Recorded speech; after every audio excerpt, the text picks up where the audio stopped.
ஓ முருகா, வெற்றிவேல் முருகா. வேலுண்டு வினை இல்லை, மயிலுண்டு பயமில்லை. என் அன்பு தங்கமே, உனக்கு தகவல் சொல்ல மயிலை அனுப்பியுள்ளேன். மயிலை தொட்டு தகவலை முழுவதுமாக தெரிந்து கொள் தங்கமே. என் மீது நீ வைத்த நம்பிக்கை நிச்சயமாக வீணாகாது என்று பலமுறை நான் உன்னிடத்தில் கூறியும் என் மீதான நம்பிக்கை உனக்கு குறைந்து கொண்டே வருகின்றது. சோர்வடைந்து விடாதே, எதற்கும் சோர்ந்து விடாதே.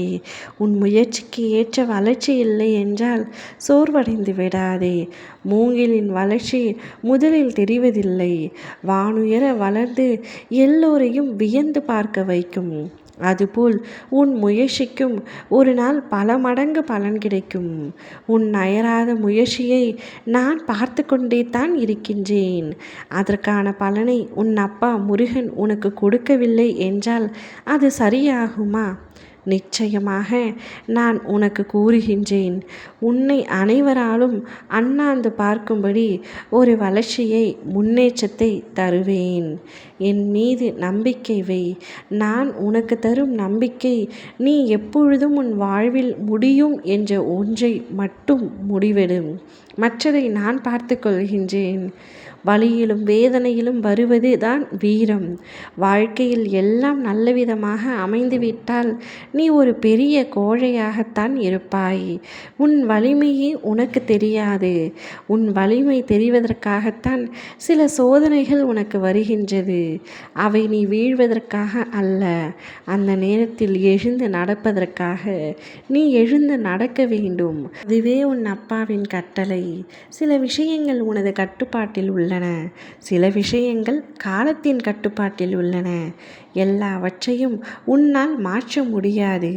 உன்னால் மாற்ற முடிந்ததை மட்டும் நீ மாற்று. உன் வாழ்க்கையை சிறப்பாக்கி நான் தருகின்றேன்.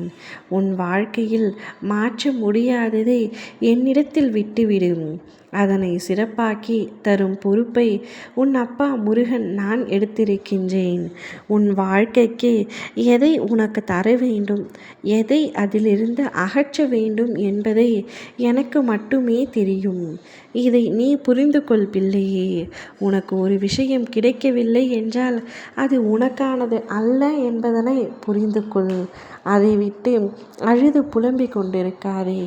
உனக்கு வந்து சேர வேண்டியது சரியான இடத்தில், சரியான நேரத்தில், சரியான காரணத்துடன் உன்னை நிச்சயமாக வந்தடையும். சில விஷயங்கள் உன் கையில் வருவது போல இருக்கும், ஆனால் அது உனக்கு கிடைப்பதில்லை. அந்த விஷயம் உனக்கானது அல்ல. என் அப்பா முருகன் அவை எனக்காக எழுதப்பட்டது அல்ல என்பதனை நீயே உணர்ந்து உன் மனதை தேற்றிக்கொள்ள வேண்டும். கிடைக்காத விஷயத்திற்காக ஒரு நாளும் தவித்து நிற்கக்கூடாது. பின்பு தவிப்புகளே உன்னுடைய வாழ்க்கை முழுவதும் நிரம்பிவிடும். கிடைக்கவில்லை என்றால் விட்டுவிடு. கிடைத்ததை வைத்து வாழ பழகிக்கொள். நிச்சயம் உன்னுடைய வாழ்க்கை செம்மையாகும். ஓ முருகா, வெற்றிவேல் முருகா.